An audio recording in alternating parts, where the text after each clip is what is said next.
ठिकाणी सांगितलेले एक 4 महिन्यापूर्वी याच ठिकाणी सगळ्या मंत्री महोदयांनी आलेल्या सगळ्या त्यांच्या सोबतच्या सचिवांनी सांगितलं की ते घेतलं जाईल. आज 4 महिने उलटून गेलेत, आणखीनही त्या घेतलं गेलेलं नाही.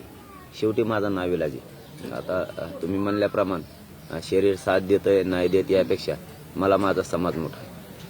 कारण ज्या समाजाला दैवत म्हणलं ते पोर उघड्यावर पडून देऊन नाही चालणार. एका जीवाची किंमत करण्यापेक्षा तुम्हाला करोडो जीवाची किंमत करावी लागणार आहे. एक जीव गेला तरी चालतो, पण करोडो जीवाच्या चेहऱ्यावर हसू मात्र दिसलं पाहिजे. सरकारने येत्या ह्या 2 दिवसात अधिवेशन तातडीनं बोलून सगळ्या सोयऱ्यांचा कायदा पारित करून ताबडतोब त्याची अंमलबजावणी करावी आणि त्याची व्याख्या सुद्धा आम्ही सांगितलेल्याप्रमाणे आम्ही 4 वेळेस दिली त्याचप्रमाणे ती करा आणि तो कायदा लागू करा. यासाठी आमरण उपोषण आता लगेच सुरू झालं 10 वाजल्यापासून. उपोषणाचं स्वरूप कसं असेल? पाणी, अन्न, काय काय? काहीच नाही. उपचार नाही, पाणी नाही, जेवण नाही, काय काहीच नाही. उपचार नाही, पाणी सुद्धा. आता 15 तारखेला सरकार विशेष अधिवेशन घेणार आहे असं जाहीर केलेलं आहे. तर मग कशाला उपोषण असा एक प्रश्न उपस्थित होतो. त्यांनी प्रक्रिया सुरू केली का तर याचं उत्तर नाही. तुम्हाला 10 तारखेपासूनच प्रक्रिया सुरू करावी लागणार आहे त्याची. ज्या सगळ्या सोयऱ्यांच्या कायद्याबाबतची प्रक्रिया तुम्ही जर 10 तारखेपासूनच सुरू केली तर तुम्हाला 14 तारखेला त्याचा पूर्ण मसुदा कायदा पारित करण्यासाठी तयार होईल आणि मग तुम्हाला त्या सगळ्या सोयऱ्यांच्या कायद्याची व्याख्यासह तुम्हाला त्याची कार्यपद्धती बनावं लागणार आहे. मग त्याचं तुम्हाला कायद्यात रूपांतर करून त्याची अंमलबजावणी करावं लागणार. 15 तारखेला म्हणजे तुम्ही 15 तारखेला ही सगळी प्रक्रिया करून आणून शकणार आहेत का एका दिवसात? तर ते शक्य नाही. तेव्हा तुम्हाला त्याची प्रक्रिया आत्ता सुरू करावी लागणार आहे. तुम्ही गुन्ह्याच्या बाबतची प्रक्रिया सांगताय आम्हाला. तुम्हाला किती उदाहरणं सांगायचे आम्ही असे सरकारला की तुम्ही न गुन्हे मागे होणारे घेतलेले, न होणारे की ते या आमच्या गुन्ह्यापेक्षाही कितीतरी भयानक पटीनं भयानक मोठाले ते तुम्हाला घेता आले. तुम्ही एका राष्ट्रपती राजवट उठवण्यासाठी पाठ राष्ट्रपती राजवट उठू शकला. म्हणजे सरकारच्या मनात असलं तर काही पण होतंय. तुम्हाला मराठ्याला जाणून बुजून का द्यायचं नाही किंवा मराठ्यांचेच पोरं का अडचणीत आणायचे. आता अधिसूचना काढली याचा अर्थ असा होतो की तुम्हाला मराठ्यांना आरक्षण द्यायचं. मग तुम्हाला द्यायचं तर अंमलबजावणी का थांबवायची? द्यायचं तर मोकळ्या मनानं बिनधास्तपणानं देऊन टाका ना. 30 जानेवारी रोजी तुम्ही या उपोषणाची घोषणा केली होती. 10 दिवस झालेले आहेत. या 10 दिवसामध्ये सरकार पातळीवरून, प्रशासन पातळीवरून तुमच्याशी काही संपर्क झालेला आहे का? त्यांचं काय म्हणणं आहे? काय करू शकेल? सरकारकडून नाही, काहीच नाही. सरकारकडून काहीच नाही आणि आम्हाला ती अपेक्षा पण. आम्हाला अपेक्षा अंमलबजावणीची. तुम्ही ते 15 तारखेला करा किंवा माझं तर सरळ म्हणणं आहे तुम्ही विशेष अधिवेशन बोलवा. कॅबिनेटला ते अधिकार आहेत विशेष अधिवेशन बोलवायचे. तुम्ही अधिवेशन बोलवा. जसं की मंगळवार बुधवार कायद्याच्या नियमानं ठरलेली कॅबिनेट असते. तुम्ही सोमवारी घेऊ शकलात आत्ताच्या. तर कॅबिनेटच्या माध्यमातून तुम्हाला विशेष अधिवेशन बोलवण्याचा अधिकार आहे. तुम्ही विशेष अधिवेशन हे 1-2 दिवसात बोलवा आणि सगळ्या सोयऱ्याच्या कायद्याची अंमलबजावणी तातडीनं करा. त्याचं कायद्यात रूपांतर करून. मागासवर्ग आयोगाचा अहवाल आलेला आहे 2 तारखेला. तो स्वीकारून त्याचाही तुम्ही टिकणारा कायदा बनवा ना. केसेस मागे घेण्याची प्रक्रिया आणि साधा विषय हो. हैदराबादचं गॅजेट शिंदे समितीने स्वीकारणं हा साधा विषय. बॉम्बे गव्हर्नमेंटचं गॅजेट स्वीकारणं साधा विषय शिंदे समितीसमोर. सातारा संस्थांचं गॅजेट स्वीकारणं हे साधा विषय. कारण त्यावेळेस ते शासक होते, आता तुम्ही शासक आहेत. तुम्ही त्याला शासकीय दर्जा द्या ना. जे आम्ही पुरावे नाही तरी घ्या म्हणतोय का? आहेत ते पुरावे घ्या म्हणतो. तुम्हाला समजत कसं नाही नेमकं आम्ही काय म्हणतोय? आम्ही आहेत ते पुरावे घ्या म्हणतोय सरकारला. आम्ही असं म्हणत नाही आडमोठपणा की पुरावाच नाही तुम्ही घ्या. पुरावे आहेत ते घ्या म्हणतोय. तुम्ही आहेत ते घ्या ना. आता गॅजेट उपलब्ध आहे, आपण सुद्धा वाचलंय त्या दिवशी. मग असणार घेत नाही म्हणलं म्हणजे तुम्ही नेमकं करणार काय? मी नाही सोडू शकत. मी माझी पुन्हा एकदा जीव पणाला लावायची तयारी ठेवलेली. मी माझ्या रायगडाचं दर्शन घेऊन आलेलो शेवटचं. सगळे सोयऱ्यांच्या कायद्यासंदर्भात एकच विषय का? किती मागण्या आता या तुमच्या उपोषणाच्या काळामध्ये तुम्ही सरकारकडे ठेवणार आहात? ज्या पूर्वीच्या आहेत 7 त्या 7चे 7 त्यांच्याकडे दिले आहेत. पुन्हा एकदा सगळ्या एकापासून सांगाल. आपलं सगळ्या सोयऱ्यांचा कायदा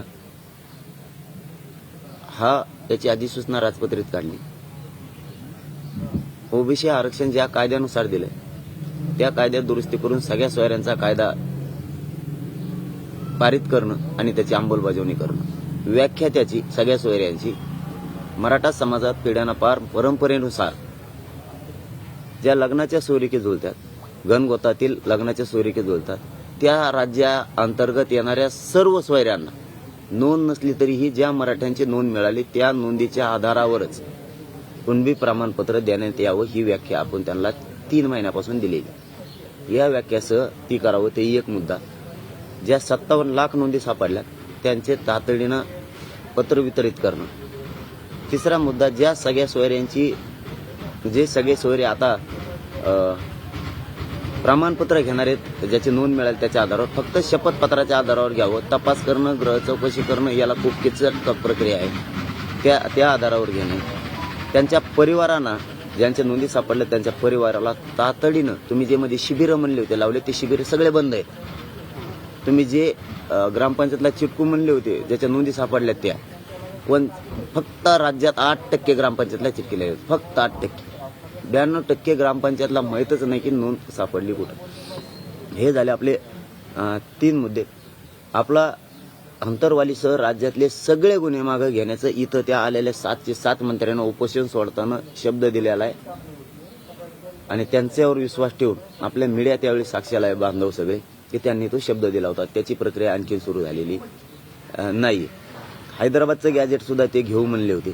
5वा मुद्दा आहे आपला की हैदराबादचं गॅजेट, बॉम्बे गव्हर्नमेंटचं गॅजेट आणि सातारा संस्थांचं, म्हणजे महाराष्ट्रातल्या मराठ्यांना ज्यांच्या नोंदी सापडल्या नाही त्या गॅजेटच्या माध्यमातून ते आरक्षणात येणार आहेत. तेही यांनी आत्तापर्यंत घेतलेलं नाही. नेमकं हे करतेत काय आम्हालाच कळत नाही. आणि शिंदे समितीचं काम हे इतकं युद्ध पातळीवर त्यांनी वाढवायला पाहिजे. तिला 1 वर्षाची मुदत द्या म्हणून सांगितलेलं आहे. म्हणजे तिने ते सापडतच राहिले पाहिजेत पुरावे सारखे. त्याच्यासाठी मनुष्यबळ हे 24 घंट्यासाठी त्यांना द्या आम्ही सांगितलं होतं. ते कधीतरी उठतंय आणि सापडायला सुरुवात कधीतरी 8-15 दिवसातून एखाद्या वेळेस ती समिती कुठेतरी येते, बसते, माघारी जाते. बाकीचे लोक काय काम करतात? लोकांच्या नोंदी असून अर्ज केलेले असून सुद्धा प्रमाणपत्र दिले जात नाही. ही काय प्रकार? आणि आपला 7वा मुद्दा की मागासवर्ग आयोगाचा जो अहवाल आहे नव्यानं गठीत करा. त्यांनी नव्यानं गठीत पण केला, अहवाल पण घेतला. मग आता ते स्वीकारून त्याचा कायदा तर पारित केला पाहिजे. असे आपण त्यांना एकूण 9 मागण्या दिलेल्या आपण त्यांना. परंतु सगळ्या सोयऱ्यांचं याच्यात मुख्य भूमिका ही आहे की सगळ्या सोयऱ्यांची आम्हाला कायदा पाहिजे आणि त्याची अंमलबजावणी पाहिजे. महाराष्ट्रातल्या अंतरवालीसह सगळ्या केसेस मागं पाहिजेत. हैदराबादचं गॅजेट त्यांनी घ्यायलाच पाहिजे कारण ते स्वीकारल्याशिवाय पर्याय नाही. बॉम्बे गव्हर्नमेंटच्या गॅजेटसह आणि सातारा संस्थांच्या गॅजेटसह. दुसरा मुद्दा असा आहे की तुम्ही आज उपोषणाला बसणार आहात. उपोषणाला बसण्याच्या आधीचे हे जे काही 5-6 दिवस होते या कालावधीत सरकारकडून तुम्हाला कोणी संपर्क केला का? सध्याची काही प्रोग्रेस आहे त्याच्याबद्दल सांगितलं का? एकूण प्रमाणपत्र किती वाटप झालेत? नव्याने आणखीन काही नोंदींमध्ये वाढ झाली का? या संदर्भातली काही माहिती दिली आहे का? आणि नव्यानं काही आश्वासन दिलंय का? 54 लाखापैकी 57 नंतर झाल्यात वाशीत गेल्याच्या नंतर. 54 लाखात त्यांनी एकूण 40 लाख प्रमाणपत्र वितरित केलेत असं स्पष्ट त्यांनी शासन निर्णयावरती लिहून दिलं. बाकीच्यांना ज्यांनी त्यांच्या वंशावळी जुळवणं चालू आहे असं त्यांनी सांगितलं आणि आम्हाला ते पटलं की पटण्यासारखं ते वंशावळी जुळवणं. पण परिवाराला त्यांच्या द्यायला अडचणी काय येत्या जाणून बुजून. आता वंशावळ तर सिद्ध झाली, ज्याचं प्रमाणपत्र मिळालं त्याची वंशावळ सिद्ध झालेली, त्याला अडचण काय तुम्हाला ताबडतोब द्यायला? त्यामुळं तेही करतोच बोलले. आणि ते शिबिरं त्यांनी बंद केले ते सुद्धा सुरू करायला पाहिजेत. लोकांना त्यात तुम्ही 57 लाख ज्या नोंदी मिळाल्या हे माहीतच नाहीत ना, कोणाकोणाला कशाच्या माहीतच नाही. दुसरा एक मुद्दा आहे, छगन भुजबळांना धमकीचं पत्र आलंय काल. त्याच्यामध्ये असं म्हटलं की काही लोक तुम्हाला जीवे मारण्याचा प्रयत्न करतात, तुम्ही सावध राहा अशा स्वरूपाचं पत्र दिले. पत्र दिल्यानंतर काही लोक त्यांना संरक्षणाची मागणी करतात. काय असू शकतं हा सगळा? द्या ना महाराष्ट्रातले सगळेच पोलिस त्याला कपडे घाला त्याला पोलिसांचे. भंगार विचारायचं त्याला कोण मारीन कशाला? हो नाही, आपण म्हातारा माणूस आहे, म्हाताऱ्या माणसाला कशाला कोण मारी? तेवढे संस्कार आहेत महाराष्ट्रातल्या लोकांवरती. कोणीच धमकी देऊ शकत नाही त्याला कोणत्याच जाती धर्माचा. तर म्हाताऱ्या माणसाची माया करणं संस्कार आहेत महाराष्ट्रातल्या पुरोगामी महाराष्ट्रावर. तर म्हाताऱ्याला काय मारते? तू आता या असंच जाणार आहे ते टेन्शन टपकून एखादी रच्ची जाईन, कोण मारीन त्याला उगं कशाला? ते काय लय शहाणा आहे का ते? अरे आम्ही भेट नाहीत असं तुझ्यासारखे सांगत नाहीत. त्याच्याच कार्यकर्त्याला सांगतो संरक्षण लावायचं सांगा, मला अमकं सांगा, मला भेव आहे. आम्हाला भेव असून सांगत नाहीत. आम्हाला 7 वेळेस असंच घडलेलं आहे. तरी आम्ही सांगितलं ना सरकारला. काल त्या साल्हेर किल्ल्यावर सुद्धा काय आहे, आम्हाला माहित होतं ना. आमच्या गाडीवर कोणाचा टेम्पो आला, आम्ही सांगितलं का संरक्षण लाव का, काय घातपाताचा प्रकार होता. काय असलं तुझ्यासारखं भंगार चाळे नाही करत आम्ही. आम्ही खेटतो त्याला. तो काय प्रकार घडला होता? काय घडला होता माहित नाही. आम्ही वर गेलो अगोदर, आता नव्हतं सांगायचं, पण ते तिकडून त्यांनी काढलं. त्याचं काढलं मला जमत नाही. मग जी. आम्ही सगळे वर गेलो होतो त्या किल्ल्यावर. जाताना काहीच नव्हतं. सगळ्या गाड्या पायथ्याला लावाव्या लागल्या. वरी जात नाहीत गाड्या 1.5 किलोमीटरवर. पायथ्याला गाड्या लावलेल्या होत्या. आणि वर जाताना तर काहीच नाही. मधून कुठून तरी रस्ता होता वाटतं बहुतेक. म्हणजे एक जास्तीत जास्त 50 मीटरच्या अंदाजाचा धरायचा मध्ये असा रस्ता. एक पिकअप सारखं मला पुढे गेल्यावर कळालो. मला तिथं कळायला पाहिजे होते. तरी माझ्या लक्षात आलं तर पोलिस दर्शन करताना गडबड का करायला लागले. पाटील चला आता भरपूर वेळ झाला. माझा तवाच क्लिक झालं, कारण माझी बुद्धी माझ्या तोंडानं मी म्हणत नाही, पण लय शार्प. माझ्या तवाच लक्षात आलं खाली काहीतरी आहे ग्राउंडवर गाड्याकडे. पण ते काय सांगितलं नाही, मला काय वाटलं पण नाही, कारण तसं त्यांनी मला जाणून सुद्धा दिलं नाही. एक माया असल्यासारखं वाटलं, कारण त्यांच्या चलबिचल त्यांच्या सुरू झाली होती समाधीजवळ. पोलिसात चलबिचल. मला नाही काय म्हणले, त्यांच्यात चलबिचल सुरू झाली की मी ओळखलं खाली काहीतरी एक पिकअप सारखं काहीतरी मधून आलं आणि ते गिअर फेल झाला असं काहीतरी म्हणलं. ते इतकं स्पीडने आलं खाली. ते उतार डायरेक्ट असा आहे. ते इतकं स्पीडने खाली आलं की खालच्या आमच्या 5-7 गाड्यातले माणसं आणि 5-7 गाड्याचा भोगात झाला असता. पण ते विलास भाऊ म्हणून येतं नाशिकचे, ते आरडले मोठ्याने. म्हणून लोक उड्या मारून खड्ड्यात पडले असे काही. म्हणून ते सगळेच वाचले. त्याला धरलं पोलिसांनी ताबडतोब त्या पोराला. त्याला धरलं तर त्याने कोणाचं तरी नाव सांगितलं की मला पिकअप घालायचं सांगितलं. म्हणजे मी मंगई चिवटेनं सुद्धा हे सांगितलं, हे खरं आहे का खोटं तपासा. त्याला काय आमची तक्रार नाही त्याच्याविषयी. त्याला अटक करू नका, त्याला सोडून द्या. आमचं कोणी काय वाकडं करू शकत नाहीये. परंतु त्याची खरं काय ती चौकशी करा. त्यांनी कोणाचं नाव सांगितलंय, मला मुद्दाम त्या गाड्याच्या अंगावर घालायला लावलं असं कोणी सांगितलं, असं त्यो म्हणलाय घेऊन अशी शक्यता बघा तुम्ही. तेच चौकशी करू. असू शकतो, त्याचं काय सांगता येते. पण तो यासारखे नाही. आम्ही खेटायला लय निभार आहेत. आम्ही डायरेक्ट अंगावर जातो. तो मी सांगतो की हा घातपात किंवा हल्ल्याचा प्रकार असू शकतो, वाटतोय का? असू शकतो. तुम्हाला काय मग ते आलो कुठून, त्या किल्ल्यावर आलो कुठून, आम्हाला जाताना तर काहीच दिसलं नाही वरी. आणि हे बी खालचे सांगते वर चढत गेलं नाही. म्हणजे याचा अर्थ आधीच ठेवलेलं होतं ते तिथं. दिला गिअर फेल झाला म्हणून खाली सोडून. त्याला काय गिअर टाकायची गरज नाही. इतका डायरेक्ट उतार येतो. माणसा सुद्धा चालताना दोघा तिघाला उतारताना मागं ओढून धरायला लागतो. आम्ही असं सांगत नाही बसत. हिंगोलीच्या सभेत काय झालं होतं आम्ही सांगत नाही बसलो. म्हणजे याचा अर्थ तुम्हाला सुद्धा धोका आहे. हे धोका नाही, मी मारायला भेट नाही. त्यासारखं का असं पुळका मी क्षेत्रीय मराठीत आम्ही मारायला भेट नसतो. ते पोलिसाचं संरक्षण सुद्धा तुम्ही नाकारलेलं आहे का, असं मला वाटतं. अरे 3-4 महिन्यापूर्वीच गरज असताना आता काय ती काय गोळ्या लावल्यासारख्या लावल्यात त्या. सकाळ संध्याकाळ डॉक्टराच्या गोळ्या असतात तसं. ते काय आला एकच ते मरण ना, ते एकटं जागू ते संरक्षण वेगळं असतं. आमच्या ढकलू आमचं संरक्षण आमच्यापाशी उभं राहायचं. तिकडे लोक लुटीत नेते त्याला आमच्या बहुत दिवस तर सभा संपत्ती. ते एक दोघाचं काम आहे कधी. दुसरा मुद्दा तो राहिला तुमच्याकडून. तुम्ही म्हणता भुजबळांना कुणी मारणार नाही, म्हातारा माणूस. पत्र जे आले ते काय प्रकार असेल? आता त्याला काय माहित, काय त्याने द्यायला लावला असं कोणाला. त्याचं हॉटेल जाळलं होतं पाहुणे त्याने बीडचं तसं. ते काय लय शहाण आहे का ते. सिरियस कोणाचं घ्यावा. जो प्रामाणिक आहे, दूरदृष्टी ठेवून विचार करणारा मंत्री आहे, कायद्याची चौकट मानणार आहे, जाती तेढ निर्माण करणारा नाही, जनतेला मायबाप मानणार आहे, त्याचं कुठंतरी ग्राह्य करा. हे काय बाब चालले सगळ्या दुनियाचं.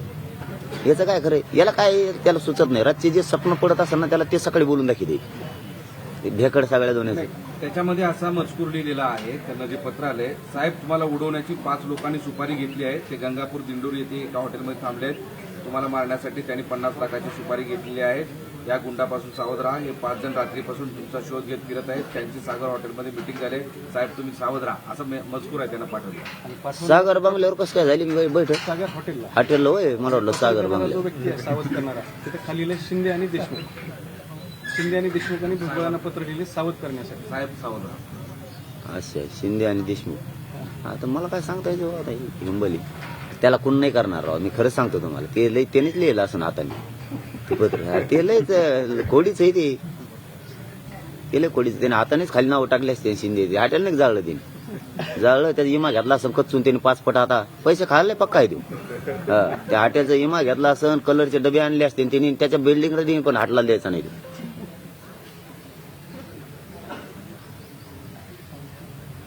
तुम्ही हिंगोलीच्या सभेचा उल्लेख केला होता. हिंगोलीच्या सभेत काय झालं होतं थोडक्यात थोडा तसे लय प्रकारे जाऊ द्या. म्हणजे खरं सांगतो मी. अहो त्याच्यापेक्षा ते अमरावती सुद्धा झालेलं आहे.